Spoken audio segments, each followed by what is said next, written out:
Okay, so let's get started. My name is Alexandre. You can call me Alex. I'm the head of studio for 1M 1 Medium Bits Horde, or 1M for short.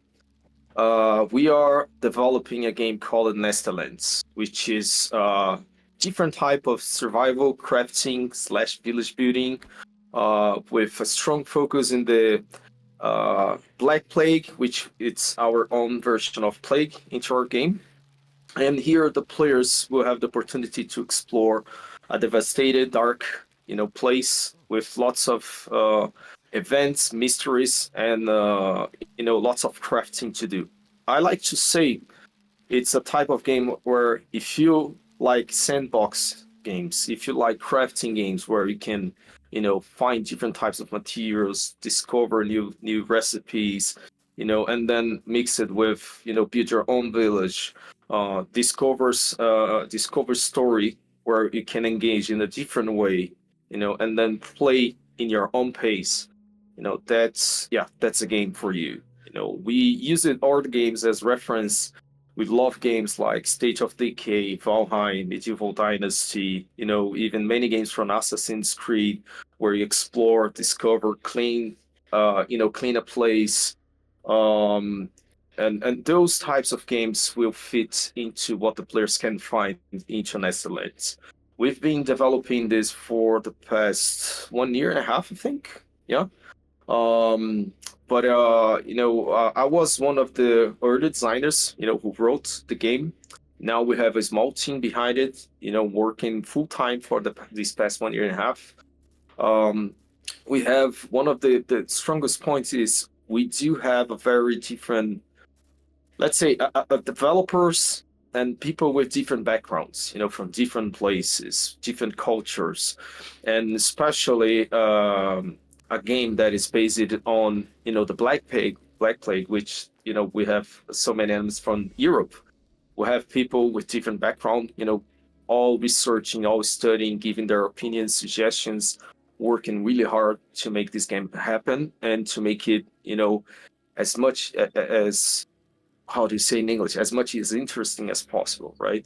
And most importantly, I think the most important part is it's really a game that I see myself playing a lot, right? So I played lots of these types of games, like survival games, village building games, crafting games, games that you have some kind of life and you need to evolve, survive in the middle of chaos and all this stuff. So I see myself playing a lot like this. Of course, developing the game is different, but when you get to the point where you're developing, you have some ideas, you can put in these ideas in the game, and it's fun and engaging. And I believe personally, this is the spot or the time that you see, okay, this is really worth keep pushing, right? And now with this open alpha, it is another great opportunity for us to hear the players, hear what they have to say. Of course, what not only what they have to say, but their reactions or okay, even by a video, right? We can see like, okay, this person is having fun in this part or into this part of the game and engaging with us. So this is really nice. It gives us not only motivation, of course, but the answer if we are in the right direction, right? So yeah, I think this is a great start. We are off to a great start, and we do have not only a great community coming from other types of games, other genres, but a community that is engaging, more than we expected. So that is really great. And I think that's Nestlens. That's what we're trying to build. Hopefully, everyone will like what we're doing. And but again, it is a game about survival, village building, crafting, exploration, combat as well, a bit of combat, especially stealth combat. Um, and we are not, important note, we are not going full fantasy here. You're not going to find monsters or zombies. You're actually going to find, let's say, the dark side. That's maybe cliche, but dark side of humans, dark side of people, and what happens. what would happen if the plague never if the plague still exists? I think that's one of the questions we like to send it for players. What if the plague still exists? What is going to be from the communities or the people all over the world, right? And that's the world we're trying to build and put it as a narrative and background part of the game. Question from agent number 1. Nested Lands looks great, and I'm curious if it's going to be a generated story with the events always being randomized, or is there a storyline woven through it as well, or any alternate story or sandbox modes? Nice, thanks, Valeria. That's a great question, even based on what I was saying before. So, yeah, that's let's go from first part, like generated story. So we do have a background story. We do have a predefined story. So there are many elements and characters, even some, let's say, antagonists that we have in the game. So we do have it predefined background story.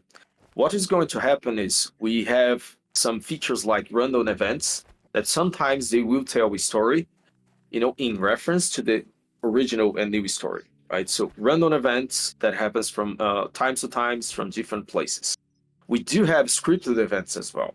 That is going to tell either to teach you something, either for to learn something in game. It can be learning mechanics, can be learning story, or something similar, something in the middle, right? So I think we will place players that like, okay, I like freedom. I want to explore, do things my own pace. Also, the players that like they wanted more like a guided experience, right? Oh, those are the quests. Let me follow these quests and then complete it, discover the story, discover the game mechanics. We have both, right? Um, I'm the player that likes freedom. I like sandbox. I like do things my own pace. So we have that. And then as I said, plus we have, the quest line, the story that is going to guide you. Okay, there's an ending to this. But what we want to build is there's an ending, but you can keep playing. You can build in your own pace, right? That's the first part. The second one, is there alternate story sandbox modes? Yes, we're planning to have. By the question, I'm going to answer what I understood from the questions. Like sandbox, when I see something, oh, is there a sandbox mode? It's like something that just can keep playing. You're going to play the storyline, right? Doing your own pace, and then yes, the plan is to let you keep playing forever because our game is not only single player. Just a reminder, we have it is a co-op game. We want it to be a co-op online game, so you can play yourself as just yourself or with friends. And the story will be made for yes, it can adapt for 4 or 5 players. We're still checking how many players is going to be per session, but the story should adapt to these players as well. Okay, so there's no really alternate story. It's the same story. You play in the sandbox mode. There are different, of course, side quests. It's not just one main quest. There are side quests. There are many side things to do. But that is going to be, the line we are developing for now. Question from Arcane Agent. Will it give you the chance to pick different classes like warrior, pikeman, archer, thief, etc.? Can you then decide to go into their skill tree and level them differently? Yeah, nice question too. Yeah, so we're not really going to the fantasy direction per se. Like, I mean, it's not something like common RPGs. Oh, I have a warrior class, a sorcerer class, or witch class, or something like that, right? You have a character. You will be able to customize your character, male, female, different types of hair and whatnot.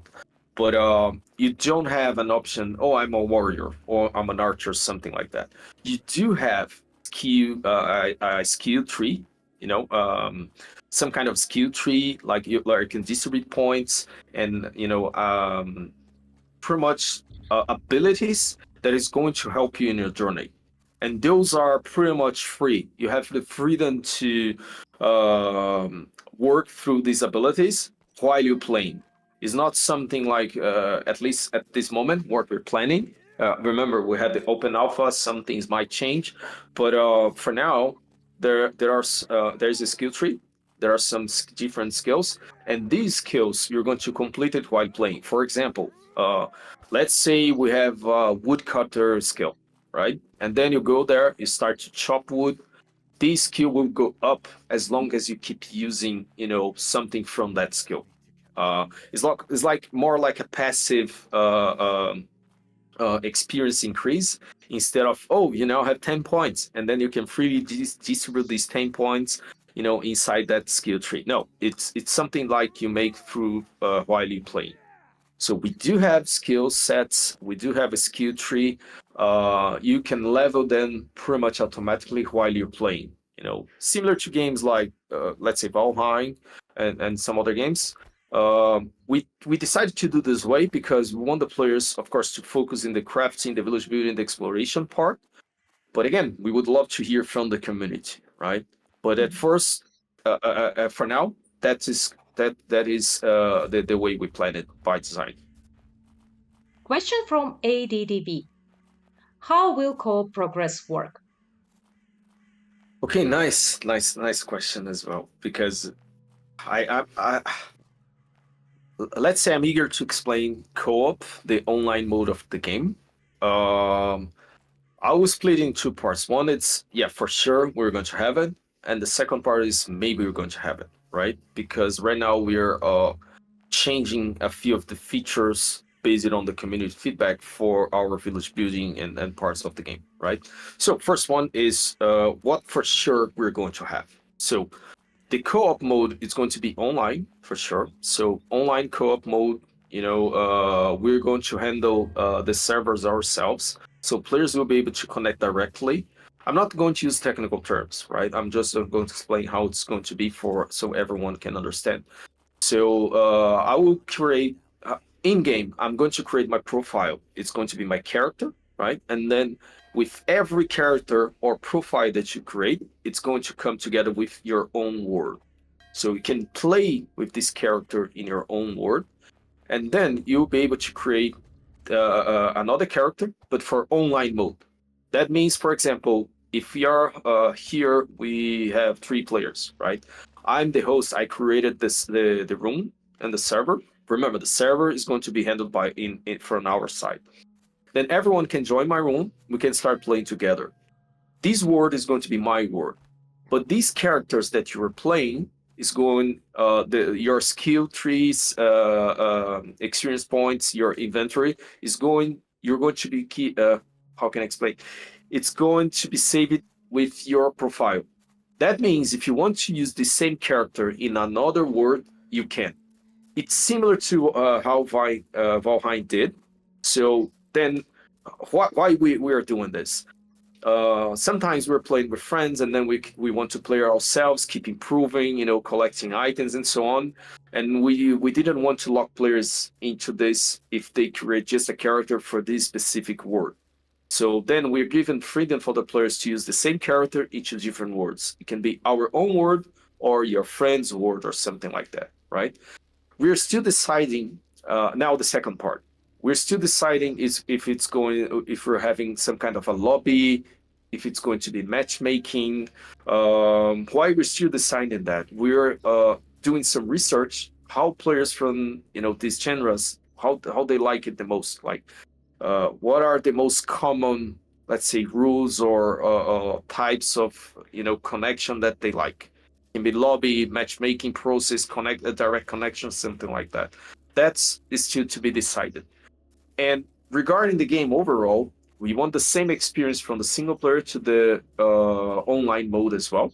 So same quests, same challenges, but of course we want to change the difficulty of depending on the amount of players that connects, right? So for example, if you're playing alone, let's say that an enemy might have I don't know 100 points of health points, 100 health points. If you are playing with 2 more people, that might double, right? The amount of hit points. Just an example, okay? It's not going to be exactly this way, but the difficulty is going to increase according to how many players you're playing together. That's one of the things we want to do. Because otherwise the game might be too easy or too hard. And honestly, this is always hard to balance for every player has its own or her own taste. It's always hard to balance. But the way we wanted to create is because of the single player experience. It needs to be the same in online mode, right? Also, online mode, what we expect from players. Sometimes, let's say we're playing in a team of 4 players. We know that one player sometimes they just want to stay in the village, building the village, managing, exploring, while another one, oh, I want to focus in going to missions or cleaning that point of interest or discovering more about the lore. While the others just stay on guard because we have like one of the features we're going to have in the game are raids. So yeah, you might have to fight your way off if there's a raid and save your village or something like that. So we know there are players that they like to band together and have different roles while they're playing, right? So that's let's say the plus side of the experience we want for the online mode, besides also adding the same single player experience. I think that's the overall, let's say, a more complex explanation, but the short answer is we want the online experience to be close to the single player experience without losing the challenge, the difficulty of it. I hope that Yep. covers the question. Yeah, I think that is, and I think it covers the next question we got from Cormacker TV. He also asked how can friends progress and save their progress on their characters, for is it dropping out or are they taking over a village you have? But I think that you covered this question. So, since this game is in such a dark setting, will we get a lot of blood and gore when it comes to combat? Yeah, no, good question because we had this internally as well. The same question. So, short answer, yes, we're going to have blood and gore elements into the game. You actually right now can actually chop some parts off. I'm not going to spoil anything. Sorry, let me turn this off. How we're going to actually show this to players, but yes, it's already in game. It's already working. You can chop some parts off. We're still checking how, let's say, how deep this is going to happen. Because right now we have this. We haven't based it on a few variables, right? Depending on your weapon, depending on your movement, how it's going to do. We have finishing moves as well for stealth combat, right? But yes, sure. I'll stay with my short answer. Yes, we're going to have blood and gore, and this will happen in combat. Yes. What engine is this made on? Okay. Okay.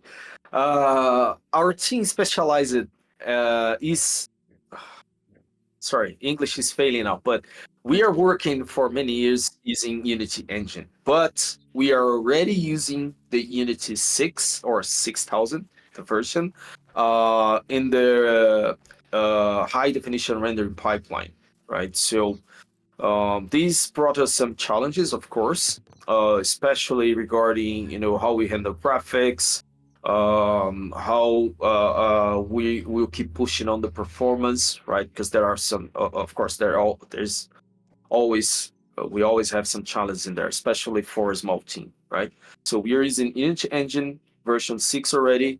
We are working with some really, let's say, high quality professionals from the industry to help us in the rendering and performance part. And we are using the HDRP, as we say, high definition rendering pipeline.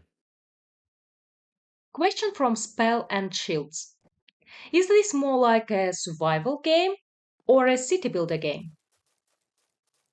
Yeah, that's a tricky question. I don't want to give let's say, the wrong answer because we know, yeah, yeah. So I'll try. I'll try my best here. So, survival game or city builder game is more like a survival game if I'm going to answer directly the question, right?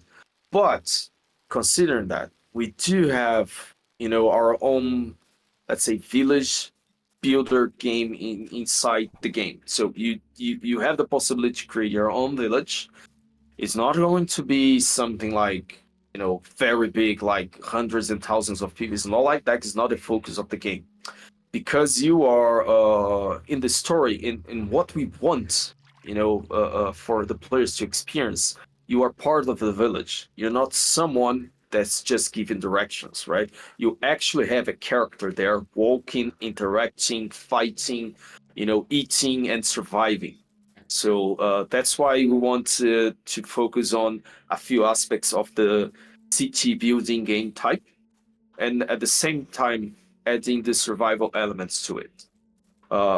It's a part of a genre that we call life scene RPG. So you have your own life simulation, you have your role playing game, but then we're mixing with the village crafting. Village.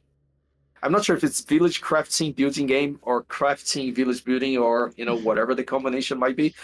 But yes, it's a mix of those. If I'm going to answer directly the question, it's more a survival game than a city builder game, but we do have some nice elements into this village building part. Okay, so if you're a player that really likes survival games, I really think you're going to like it. If you're a player that really wants like an real time strategy games or something like that, that depends on how deep you want it to be on the city builder game genre.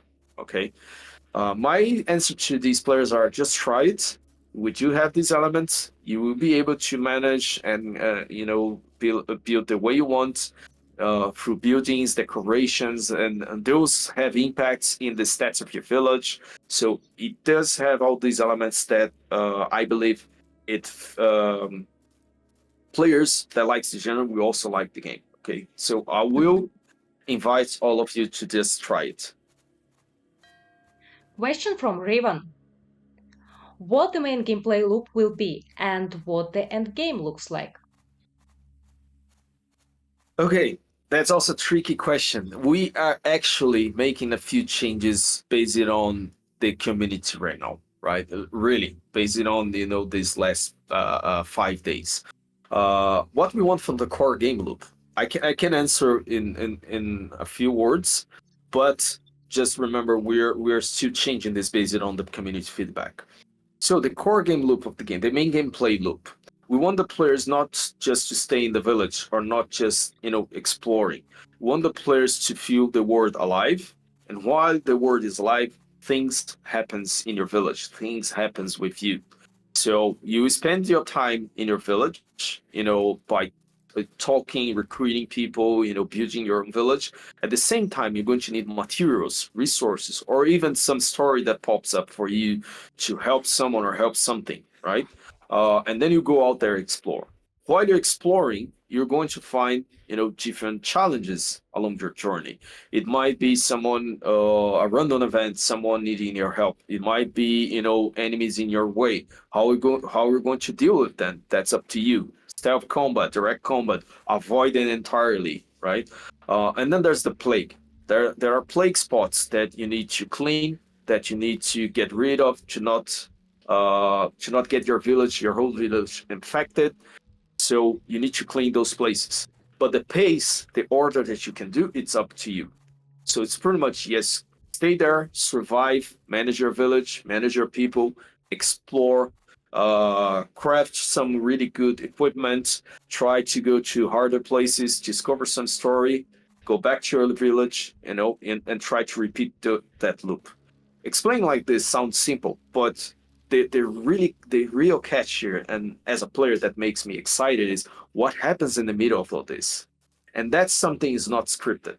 That's something that each player will have its own experience, right? Something that there's a different random event. That's right, it's random, right? It might turn your experience a whole differently if you're not prepared, depending on the time of the day, right? We have day and night cycle in our game. We have different challenges if you're playing at night. right? So this main gameplay loop is exactly like this, as I tried to explain. You survive, craft, build, then you go explore, try to find, not only different items, solve a quest, discover more about the story, go back, repeat, right? But again, the beauty and the catch here is what happens in the middle of all this. So that's the first question, part of the first part of the question. The second one is what the end game looks like. That's still very open for us to share. I cannot share details yet because we're still getting there, but we will have an end game. But as tried to explain before, we want the players to actually keep playing if they want, right? If you know a game like Sons of the Forest, or even the Forest, we want a similar experience. There's a journey, right? There's a journey. You can start it, you can end it, but that doesn't mean your own journey ends. That's it. So there's a story in the middle of the story of this journey. There's side quests. There's stuff for you to discover, but that doesn't mean your own journey, your village building, your exploration, that will not end there. I think that's the best answer I can give right now about the end game, how it looks like. Question from Kyra and I. Could you please tell about the server structure? I expect things along the lines of Rust or Ark or Palworld. Once Human obviously only has dedicated servers, is the Nested Lands taking a player-hosted route, or is it a co-op playthrough only along the lines of what we would expect from an otherwise single-player game? Yeah, no, that's great. Yeah, I can answer this one. Yeah, thanks. Good question as well, especially on the co-op side. Um, um, Again, I'll try to answer not really too technical. Okay. So about the server structure, for now, we don't plan to have dedicated servers. Okay, there's a reason to this. Because it's easier for new players or players that doesn't need to go very technical. It's easier for them to jump in the game, right? That doesn't mean we'll not have this option in the future. That depends on player reception, community feedback, and so on, right? But right now, we don't have dedicated servers. I mean, for players to, if I understood well from the question, for the players to create their own dedicated servers. That's not an option right now. Their option is whenever you are, because our plan is to create a cross-platform game. Okay, whenever you are, you can just create your room, your session, hit play if you want even to go alone online, or if you want your friends, they can jump in your room and you can start play together. The server side is handled by us, right?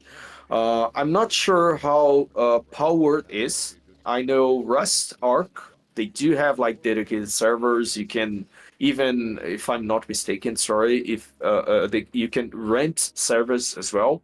We don't yet plan to go to that route. Okay, we want to be fast for the players to connect themselves, learn, and then even players that I don't want to deal with that, they just can join together. We'll have our own servers that we're going to handle ourselves. Um, as for the other part of the question, the co-op playthrough it's going to be similar, as I was trying to explain before, similar to the single player experience. We're going to increase difficulty probably according to the number of players connected. Maybe some of the random events will change. Maybe how fast raids and other events might happen that will change as well. But that's still to be decided. The real answer here is we want it to be um, our game is supposed to be I don't want to go it's supposed to be hard. It's not the way, but it's not a game that okay, you have four players, the game is easier than with one player. We don't want to go that way, right? We want the same experience if you are alone, playing alone, or if you're playing with three more friends, right? So difficulty should increase accordingly, and the same for events and other things that happens in the game.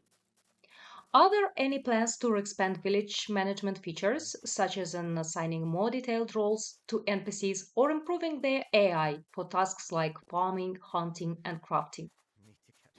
um it's not only in our plans, but it's already in development part of the game. So short answer is yes, you can assign roles to NPCs. We are right now changing how some of these work, right? Because right now, would if we're going to jump in the game right now, you have like I don't know, eight, nine professions, 10, something like that. But we are going to turn some of these in more specialized professions, or I'm not sure if the specialized professions are the right word, is the right word, but some of them will have multiple tasks. Let's say, yeah, like this. We're changing to this direction.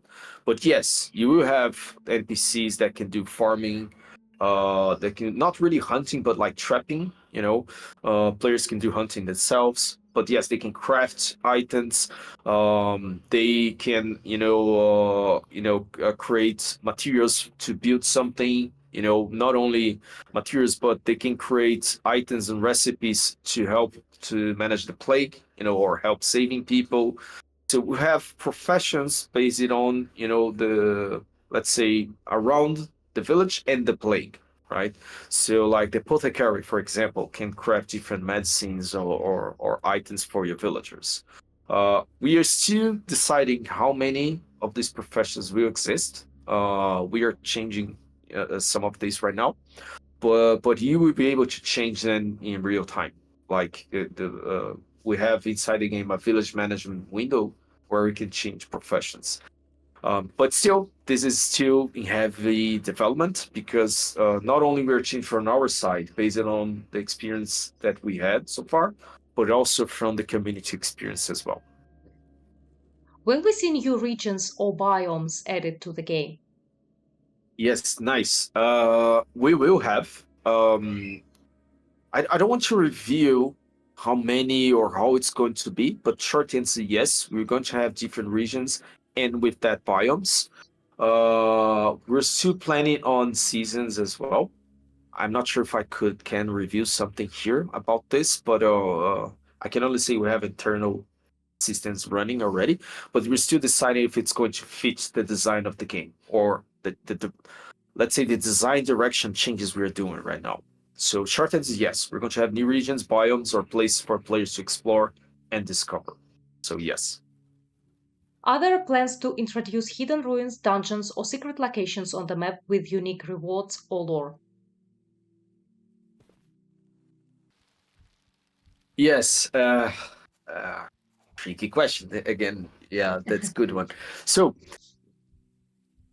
sometimes I avoid trying to answer dungeons or stuff like that because I know what dungeons are based on RPGs and other games, of course. But some players might understand dungeons a different way. Like a unique place for you to enter, explore. Can be a mine, can be a different place or procedural generator, whatever. So in our game, we have many places that we call POIs or points of interest, right? In these point of interest, you can loot, you can discover stuff, you can discover story. So yes, you have many places like that, many, like hundreds, really. And yes, you have secret locations. You already have that in alpha. I was curious to ask if, in the community, if some players already discovered some, special notes and background story that we already added in there. But yes, you have secret locations with special loot, special story, or not special stuff, but more of the story, and then special loot. With those are the unique rewards. Like sometimes this story will reveal something else, right? For example, if you find a note explaining about, oh, I don't know, I hide these items or whatever in some place, then it's already a direction for you to go there and explore. So yes, we have secret locations. We don't have exactly dungeons, but we do have many points of interest or places that players can go discover, loot, and explore. The combat system in the alpha feels pretty undercooked. How do you plan to improve melee combat? Yeah, that's a fair question. Yeah, fair enough. Yes, we are aware of the combat. Honestly, combat was not our primary focus. We understand in games like that, combat is important, right? For us, the most important question is how deep the combat and how often we want it to be, right? In our game, combat should be something dangerous for players. Should be something that we want the players more avoid than go direct into combat. But you do have stealth combat option, right? And even in our internal milestone, we are improving this month how the final combat will be. Not only on the movements, not only on the damage system, how it does work, but what is the exact game design mechanics around combat against enemies. So, for example, how you would be how will you predict enemy moves and and learn from those moves from animations and directions and so on. So this is something we are improving this month. Hopefully in 2 weeks we're going to have a much better answer regarding how is going to be the improvements on this part. So we have melee combat, we have ranged combat as well. Both are being balanced, both are being let's say reworked in some level because of the feedback we had not only internally but now from the community as well. So first, we are aware of the improvements that we need to do. Second is we are already working on that. It's already on the way. We are changing, especially how fast or how easy it is to learn the combats and making it fun, which is the most important part, right? And third is the way we wanted to direct players to the combat.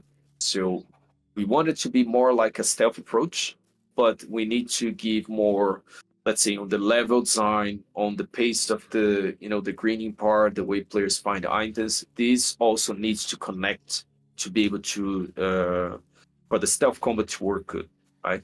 And summing both together, direct combat and stealth combat, this should be much better by end of this month.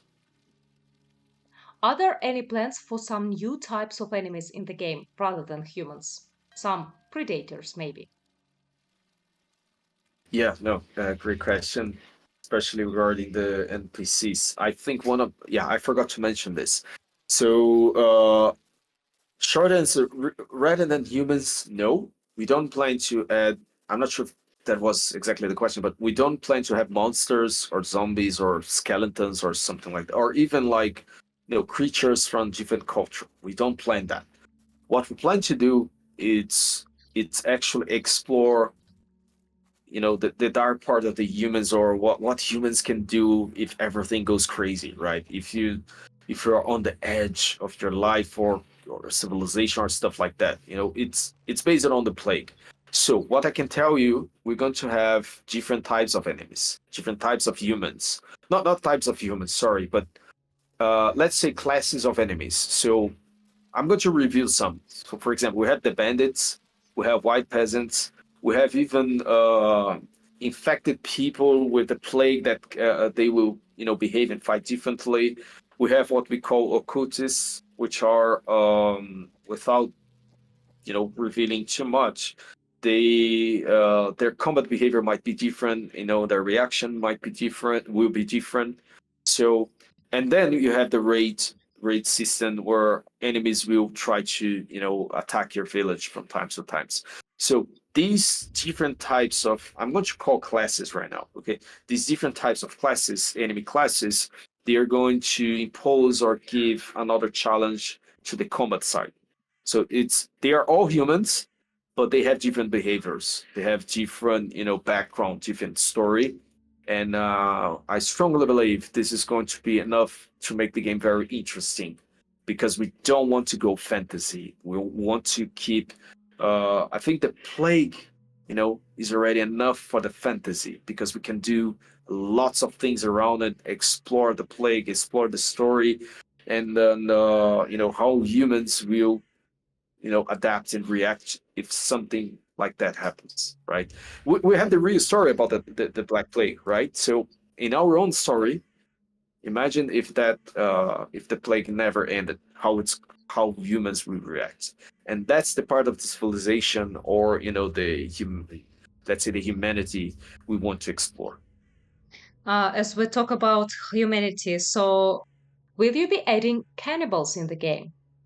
Um, hard question. So You will. How can I explain without revealing too much? I'm not sure if we can how much we can reveal here, Valeria. But I'm also not sure, but if you reveal something that okay. it's not revealable, we will cut it out. No, it's okay. Let's short answer is I don't know. Okay, if we're the cannibals, exactly cannibals. We do have stories or arcs or quests that is going to add something like that, but it's more on the narrative and how players interpret or see or understand than actual, you know, seeing someone, as cannibals. We have some items and some stuff based on the village. We have like even in yeah, I can review this. We have even villagers in that might turn out to be, they have different traits inside as villagers. They have different traits. Some of these traits might go in this direction as well. That will review more about the villager and so on. But yes, we will explore some of these into the game. I'm just cannot really answer exactly where and how. Will I be able to get a pile of corpses and burn them together, creating a massive bonfire? Yeah, no, yeah. Yeah, being very honest here, at the beginning, we didn't plan to have something like that, right?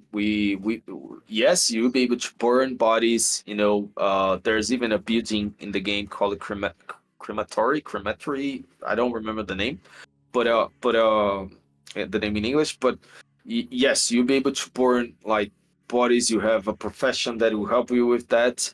But then, yeah, after talking internally with our own team and with with players, it makes sense to have something like that. So yes, we do plan to add it. Maybe it's not just the mechanic. Maybe it'll be something in the environment or something like that. We do plan to have massive bonfire. You already have some random events with something similar like that, where you can explore, find something that's going on in the world.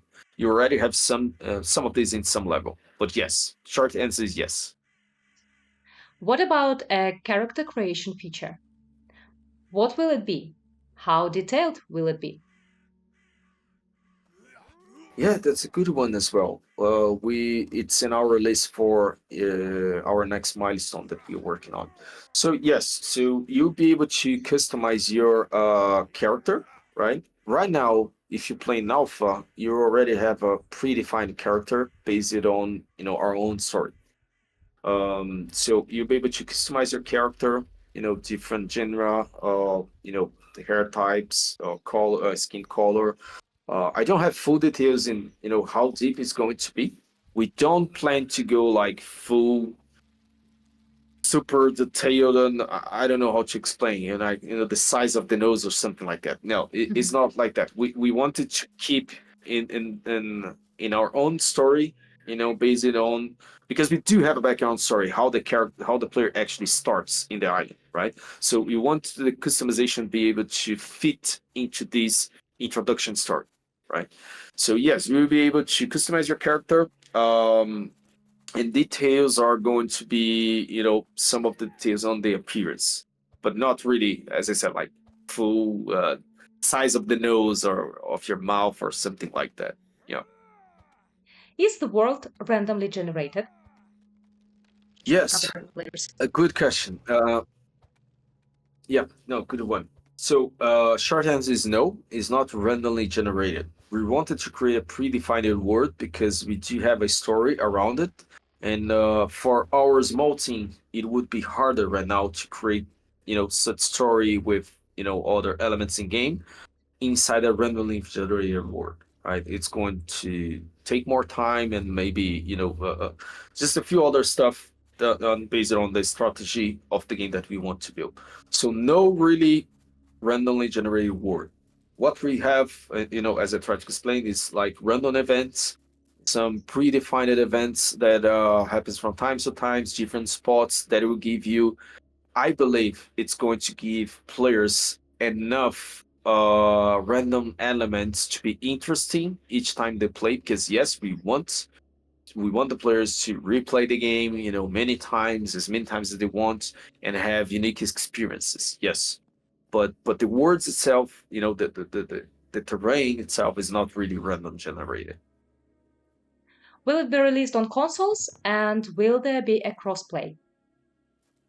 Yes, no, good one as well. Yes, so yes, we have plans for consoles for sure. And yes, as like our previous game, Spirit of the Island, we want it to be crossplay. So very quick explanation. We want players that plays on PlayStation be able to play with players in PC, right? Or Xbox players to play with players from PlayStation and vice versa, right? So yes, our plans is on consoles. Our plan is the game to be able for it to play crossplay, different platforms, and I just can tell right now if it's going to be exactly in the launch of the game. That's still an open question for us.